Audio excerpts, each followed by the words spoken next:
আজ এই প্রবল বৃষ্টির দিনে যখন স্কুলের পথে বেরোই তখন আকাশটা এতটাই অন্ধকার ছিল যে আকাশটাকে ভালোভাবে দেখাও যাচ্ছিল না।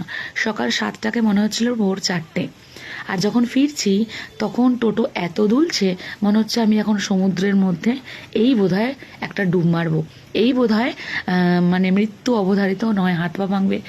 তো এরকম অবস্থা থেকে আরও কিছু মানুষদের বলতে শুনেছি বা শুনলাম যে আজ তো অফিসটা ছুটি দিলেই পারতো, আজ তো অফিসটা না করলেই পারতো, এত বৃষ্টি এত কিছু।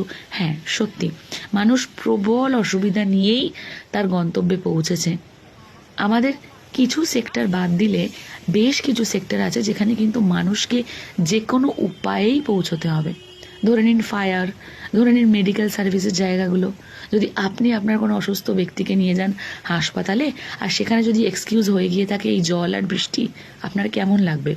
খারাপ লাগবে তো। তো সেজন্য আমরা কিন্তু আমাদের মূল উদ্দেশ্য থেকে ডিস্ট্র্যাক্ট হচ্ছি। আমাদের উদ্দেশ্য এটা হওয়া উচিত না যে আজ প্রবল বৃষ্টি, আজ আমরা বৃষ্টিটা ঘরে বসে উপভোগ করি এবং দিনটা হলিডে হিসাবে কাটাই। আমাদের উদ্দেশ্য হওয়া উচিত এটা যে এই রাস্তাগুলোর এই হাল কেন, আমরা অন্যকে ভাবতে বাধ্য করব। আমাদের উদ্দেশ্য কিন্তু সেটা হওয়া উচিত। আজ রাস্তাঘাট ভালো থাকলে কোনো মানুষেরই এত সমস্যা হওয়ার কথা ছিল না, তাই নয় কি?